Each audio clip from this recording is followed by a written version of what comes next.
Good morning, beautiful souls, or good evening, or good night, wherever you are in the world. Oh, it's great to be here with you. How are you? Very prevalent question, especially at the moment. How are you in this crazy time? Oh, I feel really, it feels great just making this video, just knowing that I'm with you guys. I'm with you all and you're with me. We are in this together. So I want to just start with a bit of a chat over a cup of tea. I hope you've got your tea or coffee or whatever you chill out with. And just to give a little intro to what I'm going to be talking about.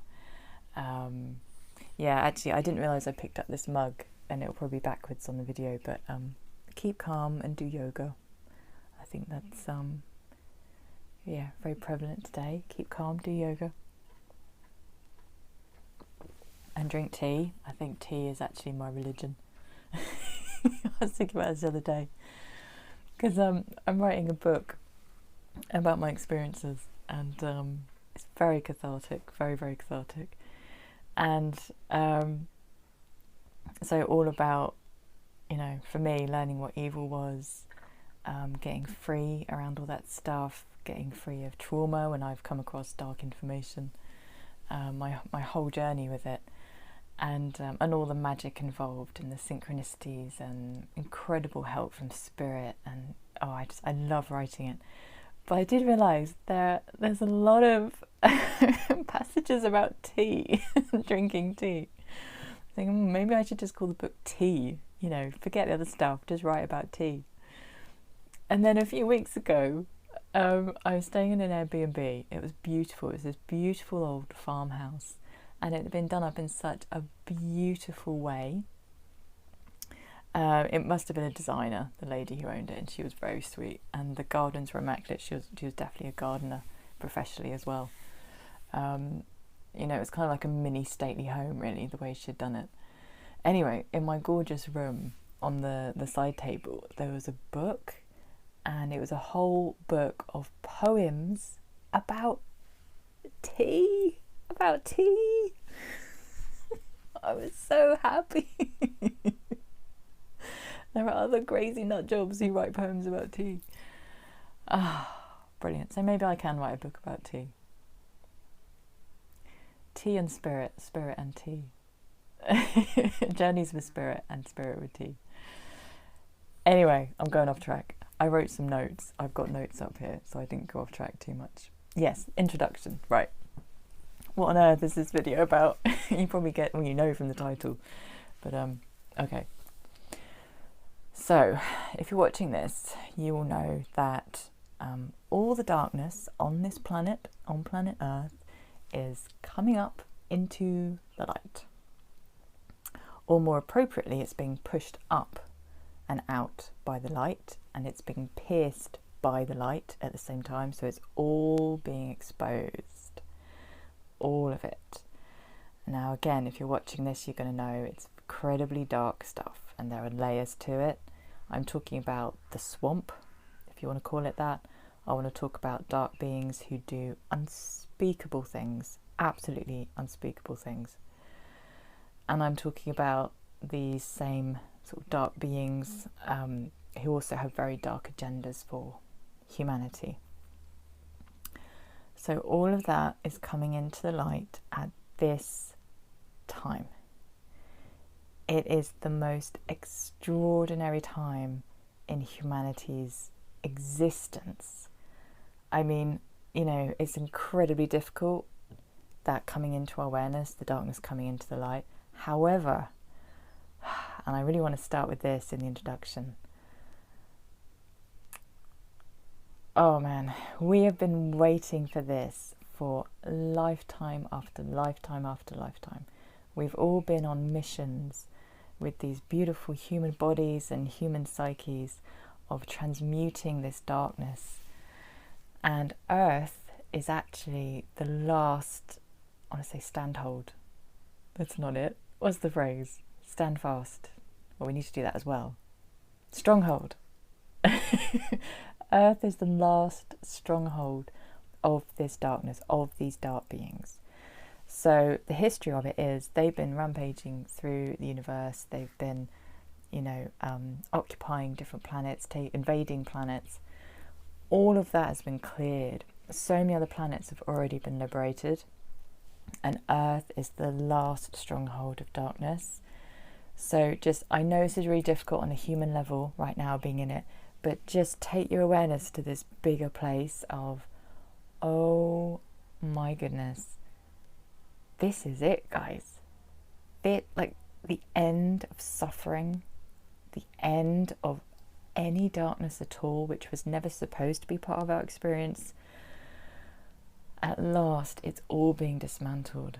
So if this feels like the battle of millennia, that it's because it is, right? It is. Think of the most epic movie you've seen, maybe like, I don't know, the Avengers movie. I didn't really watch them, but I know there's a scene where suddenly all of the incredible superheroes come in all at once, and it's like this massive army of light coming in just at the moment when you thought everything was, gone to pot and darkness had won. Just at that moment, that's when the light forces just come rushing in, and just leaves everybody in tears. It's like, oh my God, they're here, we have won through. That is the point we are just about to get to.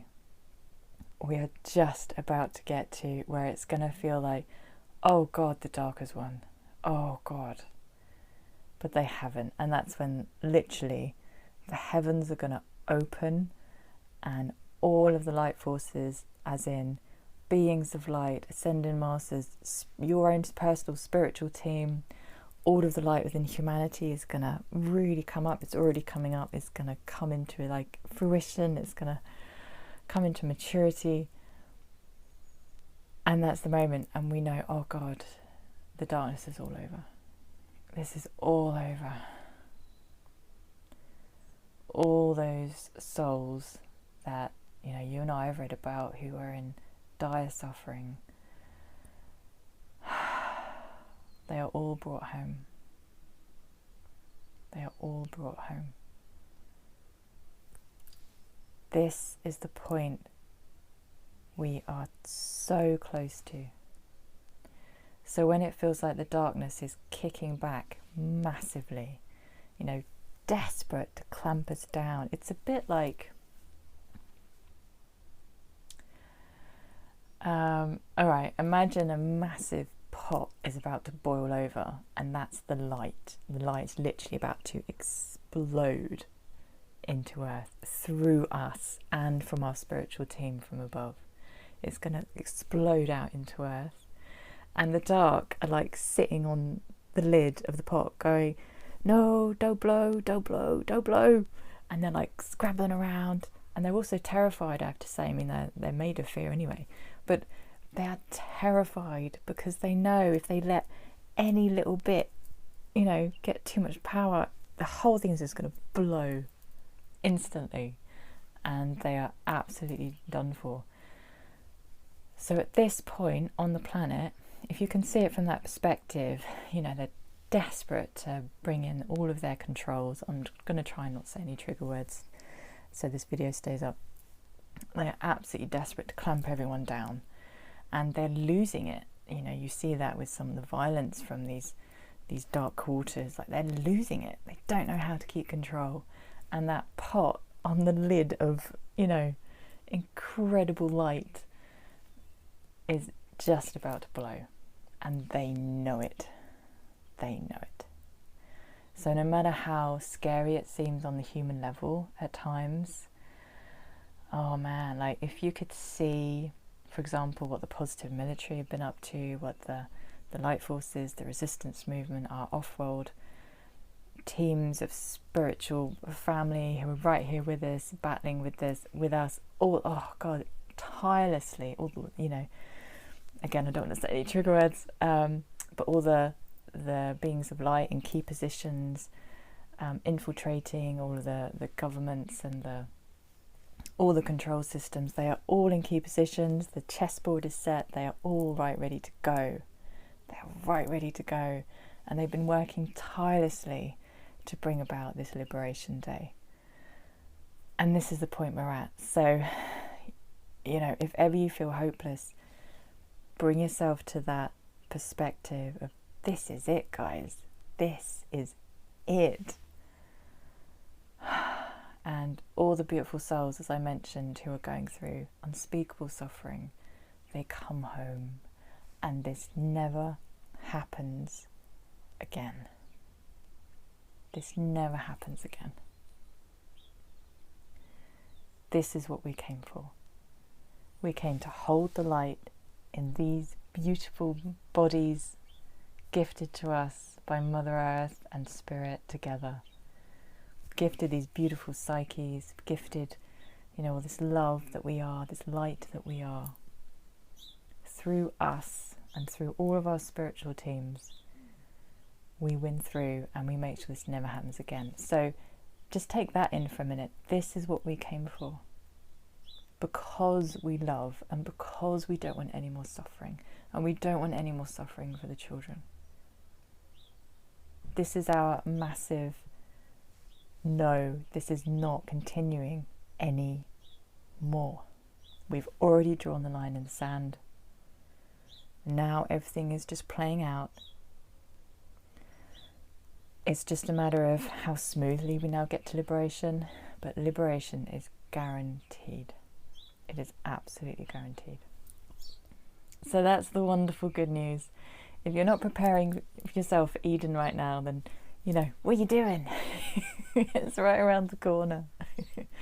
When I mean about preparing, imagining, what does Eden mean to you? Maybe it's the wrong word for you. Maybe you need something else. Or just the best life. What is the best life for you? What would paradise? Can you actually stretch your mind enough to paradise? We've always been told that it's unreachable, it's utopia, and it's just a dream, it's just a fantasy, it's just childlike fantasy. So maybe reclaim that word paradise. What does paradise actually mean to you? Like, what does paradise in this body mean to you? What does paradise in your beautiful mind, what does that look like? What does it feel like? That's where we're going.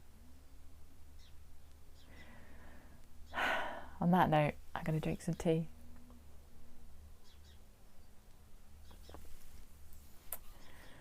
Alright, beautiful souls. So we've set the scene of where we're going.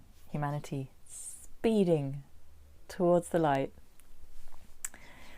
And next I'm going to get into how to deal with the trauma in the meantime. So we've got this dual thing going on at the moment, the darkness coming up, and also how we handle the darkness coming up into the light. And I want to share as much as I can. I hope it's helpful. I'm not a therapist. I'm not a trauma expert. This is just my experience to you, in case anything in there is helpful. And maybe it's just knowing, we're all going through this. We're all going through it together. And we're going to be okay, and we're going to make it. We're definitely going to make it. So yeah, it's learning, how do our bodies and our minds in this human form cope with the trauma of this information coming out, and get to the other side, get back to peace, safety, protection, freedom.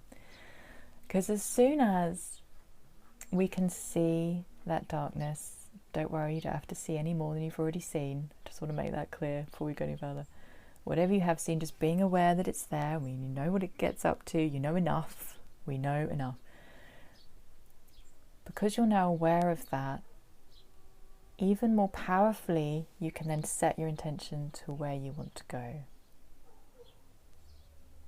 I say no to this. Because before it wasn't even in our awareness to say no to it, right? Lost in shadow, lost in the darkness, where it can carry on getting up to what it gets up to. But when you know just enough about it, you know it exists, you can be like, no, that's not happening on my watch. I'm not any part of that. I'm over here. And then even more powerfully, you truly are free and going into the bliss, the paradise, the Eden, whatever you call your best life. Hi lovely people, I thought I'd bring us outside for a minute. I'm cutting in here because there's another section I want to add in. A friend nudged me as to, it'd be great to hear a bit more of my experience, direct experience, so I will. The experience that has instigated these videos basically. So I'm a starseed, I have certain missions to complete on this planet as part of the liberation effort. And 2.5 years ago, I was strongly guided to look into this particular dark spot on the planet. So I'd seen it psychically and I was guided to go and investigate. So I did. I have to say I was very cautious about it, like is this genuine guidance? But it kept coming back again and again. So I trusted it and I went with it. And it turns out it was a huge initiation for me, and has informed everything I now do. So it was extremely difficult, but it was also really honouring a part of my soul and what I came here to do.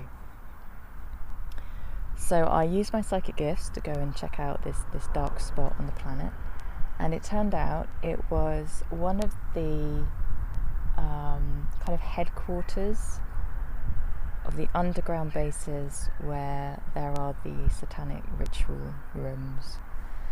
I saw the children, I saw what they went through, I felt it all, and I encountered the very, very dark being, or one of them, that is like the instigating force of all that darkness and all those rituals. The one that I guess that people kind of worship, the dark people, the dark beings worship and feed with all this negative energy created in those rooms. So I encountered that being. I don't have a name for it, but it's a pretty distinct flavour. And one way I like to describe it is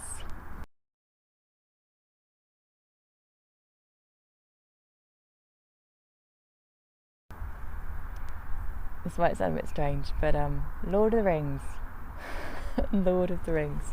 So I don't know what Tolkien saw in his life, but oh man, he understood darkness and he understood the light. And the information that comes through his writing, I'm sure it comes through from spirit, and it has helped me in more than one initiation, I have to say. So my experience of going to that very dark underground place, it reminds me of when Gandalf and Shadowfax encounter Nazgul, who's a very dark being. And I will try and put in the description of that, of Tolkien's description of that, because it will be helpful here. So it's basically like a being of terror. Now, because Gandalf, who was Gandalf the White at that point, and Shadowfax is like this silvery white horse of incredible power, not a normal horse at all, they were able to just stand firm in their light, completely untouched by this being of terror and all the terror it was spewing out over everybody. In rode the Lord of the Nazgul, a great black shape. Against the fires beyond he loomed up, grown to a vast menace of despair. In rode the Lord of the Nazgul, under the archway that no enemy ever yet had passed, and all fled before his face. All save one. There, waiting, silent and still in the space before the gate, sat Gandalf upon Shadowfax.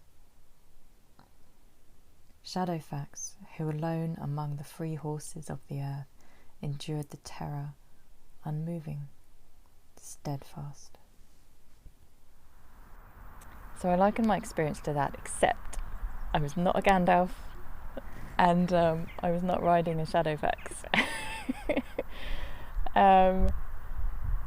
And it was more like getting my ass whipped by coming into contact with that darkness. I can laugh about it now. I was not laughing at the time.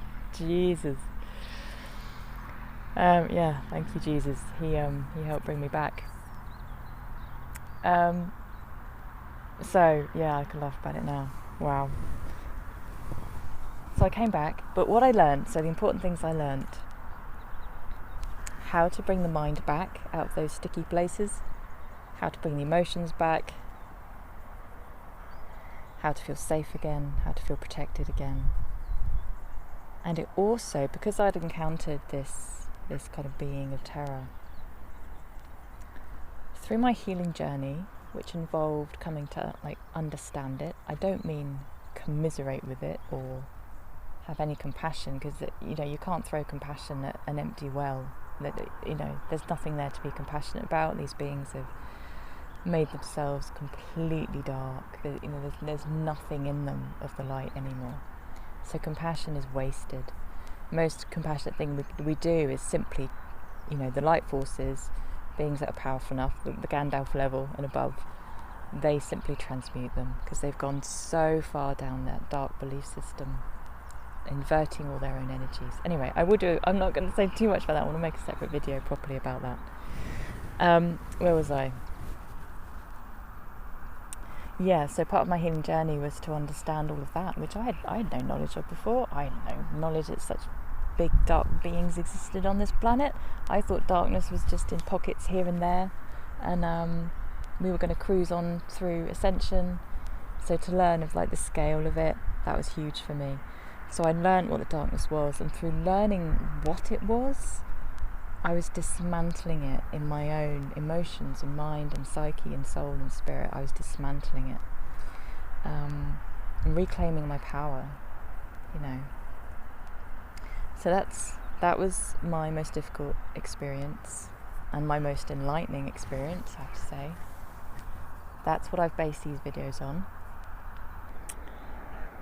And I thought, well, if I share this, then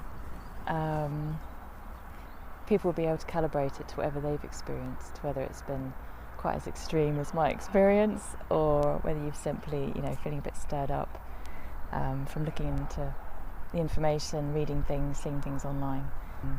Some starseeds will be going through similar missions to mine.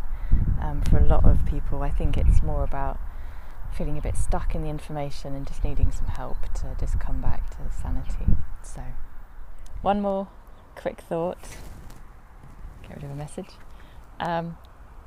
There's a brilliant channel. If you want to get a load of Shadowfax medicine, the beautiful silver white powerful horse that Gandalf rides, and get some Gandalf medicine coming in. Is Gandalf Merlin? Is it that lineage? Well, I'll let you explore that one. But there's a wonderful YouTube channel called In Deep Geek, and I think he's fab. So I'm going to link to his video all about Shadowfax and Gandalf and when they met the Nazgul. So that was my experience. And now, the next clip, we're going to get into what I did. So as soon as I'd had that initiation and I was coming out of it, what was the first thing I did to anchor back into the light? See you there.